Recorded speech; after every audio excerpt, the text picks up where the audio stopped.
আসসালামু আলাইকুম ওয়ারাহমাতুল্লাহি ওয়াবারাকাতুহু।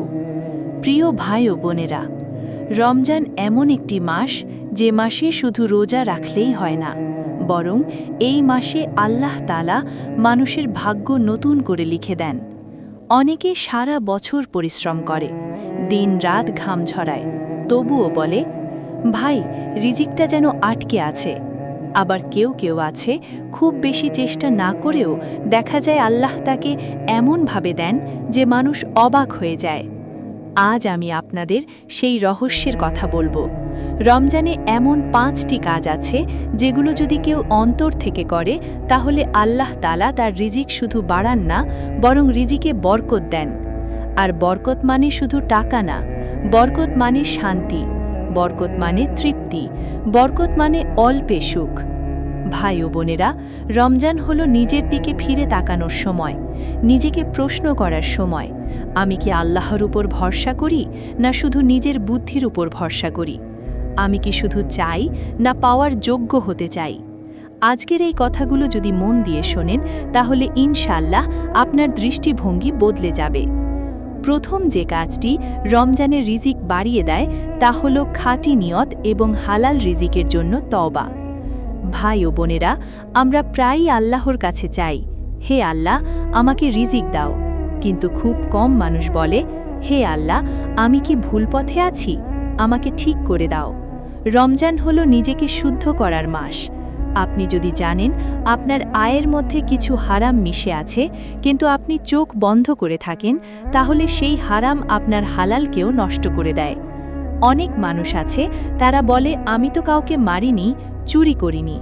কিন্তু ভাই, হারাম শুধু চুরি না, হারাম হলো অন্যের হক নষ্ট করা, মিথ্যা বলা, ঠকানো, সুদ, অন্যায় সুবিধা নেওয়া।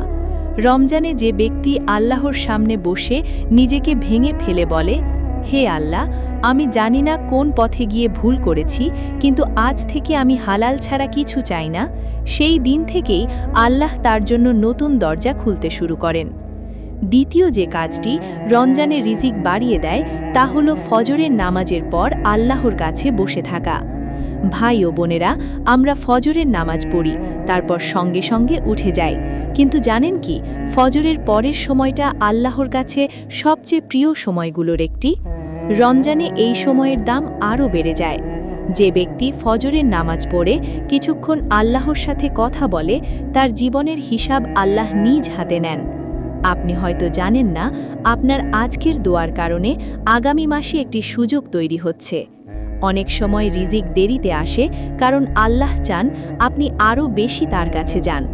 তৃতীয় যে কাজটি রমজানে রিজিকের তালা খুলে দেয়, তা হলো ইস্তেগফার। ভাই ও বোনেরা, আমরা ভাবি ইস্তেগফার শুধু গুনাহ মাফের জন্য, কিন্তু ইস্তেগফার রিজিকের চাবিও। গুনাহ রিজিক আটকে দেয়, আর ইস্তেগফার সেই বাধা সরিয়ে দেয়। রমজানে যে ব্যক্তি দিনে বারবার বলে, হে আল্লাহ আমি জানি না কত ভুল করেছি, কিন্তু তুমি ক্ষমাশীল, তার জীবনে আল্লাহ ধীরে ধীরে অভাব কমাতে শুরু করেন। অনেক সময় টাকা আসে না, কারণ আল্লাহ আপনাকে টাকা নয়, আগে ক্ষমা দিতে চান। চতুর্থ যে কাজটি রমজানের রিজিক বাড়িয়ে দেয়, তা হলো গোপনে সদকা করা। ভাই ও বোনেরা, রমজানে সদকার মূল্য সাধারণ দিনের মতো নয়। একটি ছোট সাহায্য, একটি খাবার, একটি কাপড় আল্লাহর কাছে পাহাড় হয়ে যায়। সবচেয়ে বড় কথা গোপন সদকা, যে সদকা ডান হাত দেয় আর বাম হাতও জানে না। এই সদকা আপনার অজান্তেই বিপদ সরিয়ে দেয়, রিজিক ডেকে আনে। অনেক মানুষ আছে যারা জানেই না তাদের কোন দোয়া কবুল হলো, কিন্তু তারা দেখছে জীবনে অদ্ভুতভাবে সব ঠিক হয়ে যাচ্ছে। পঞ্চম যে কাজটি রমজানের রিজিক বাড়িয়ে দেয়, তা হলো আত্মীয়তার সম্পর্ক ঠিক করা। ভাই ও বোনেরা, অনেক সময় আমরা বলি সব ঠিক আছে, কিন্তু রিজিক নেই। আসলে সব ঠিক নেই। কারো সাথে কথা বন্ধ, কারো সাথে রাগ, কারো সাথে অহংকার। রমজানে যে ব্যক্তি নিজের অহংকার ভেঙে একটি সালাম দেয়, একটি ক্ষমা চায়, আল্লাহ তার জীবনে প্রশস্ততা দেন। অনেক সময় একটি সম্পর্ক ঠিক করা একটি চাকরির চেয়েও বেশি রিজিক নিয়ে আসে। ভাই ও বোনেরা, রমজান খুব দ্রুত চলে যায়।